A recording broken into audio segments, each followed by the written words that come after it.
Bonjour Kaori, j'espère que tu vas bien. J'aurais dû envoyer cet enregistrement il y a longtemps, mais j'ai été complètement distraite.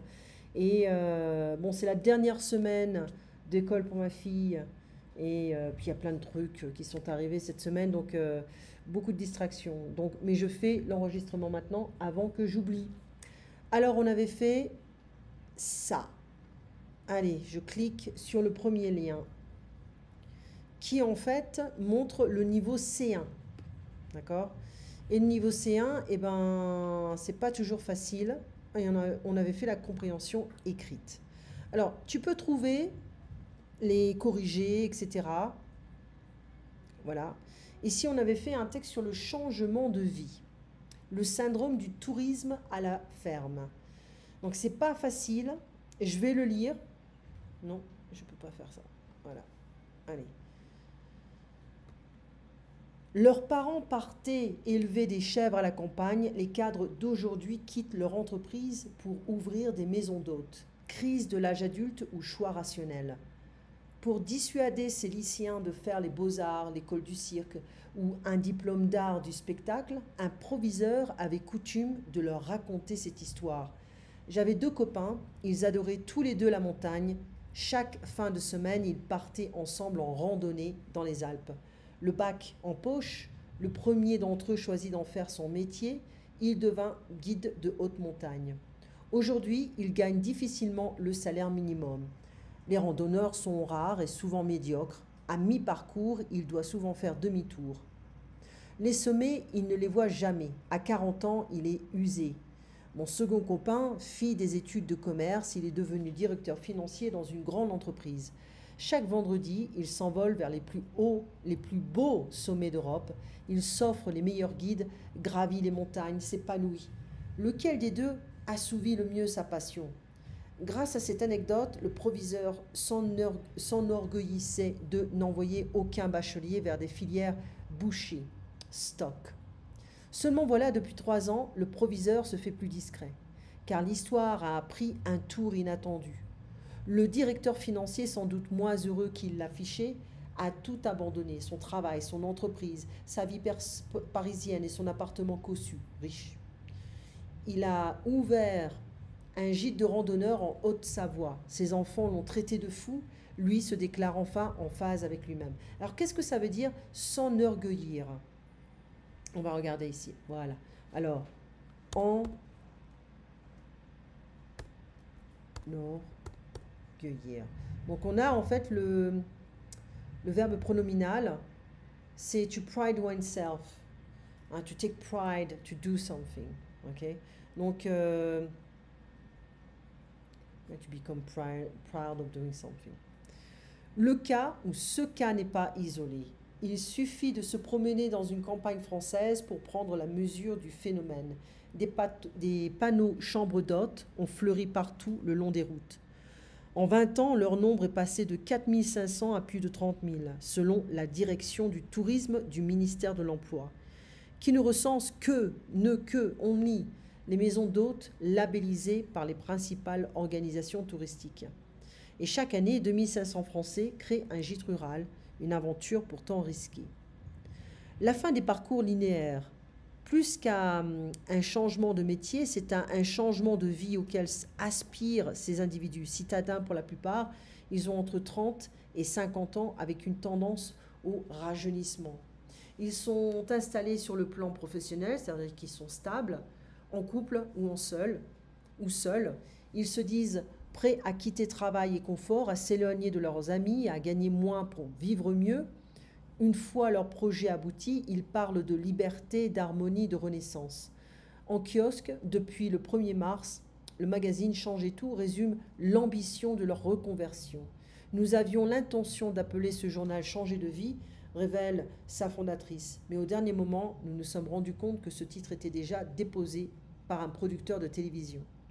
L'anecdote est révélatrice. Le changement personnel, valorisé depuis une trentaine d'années, serait-il devenu une incantation collective? Pour la sociologue, auteure de Reconversion professionnelle volontaire, ce mouvement est à la fois individuel et social. Certes, l'individu actif et volontaire est le seul initiateur de sa reconversion. Mais la société, en érigeant un diktat, le changement et la vocation de soi, en fait une expérience sociale. Ce phénomène, poursuit la sociologue, résulte à la fois de la crise de l'emploi, qui encourage chacun à être plus mobile, et d'un bouleversement des valeurs qui cimente la société. Jusqu'aux années 1970, le projet de vie des individus était surtout construit à partir des catégories de la famille heureuse, de l'accession à la propriété familiale. Aujourd'hui, il est davantage question de réalisation de soi, de quête de l'identité personnelle. Le mythe du retour aux sources, l'engouement écologique, le rejet des transports en commun et les rythmes professionnels épuisants peuvent aussi constituer de puissants ressorts. L'effet autocuiseur. Si 7 millions de citadins rêvent de refaire leur vie au champ, tous ne passent pas pourtant à l'acte.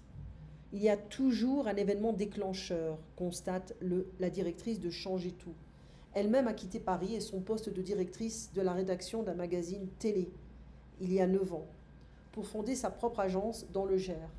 Mon fils, allergique à la pollution, a fait une crise d'asthme terrible, se souvient-elle. En 15 jours, j'ai tout vendu et je suis partie m'installer dans le Gers. Une sociologue qui a réalisé une enquête qualitative utilise la métaphore de l'autocuiseur pour caractériser ce scénario de crise qui conduit l'individu à une remise à plat de son expérience. Une crise survient à l'insu d'une période de quelques mois pendant laquelle la pression professionnelle, familiale ou existentielle ne cesse de monter. Une dispute avec un patron peut faire sauter le couvercle. Des événements privés, séparations, naissances, deuil ou problèmes de santé peuvent aussi jouer un rôle clé dans la reconversion.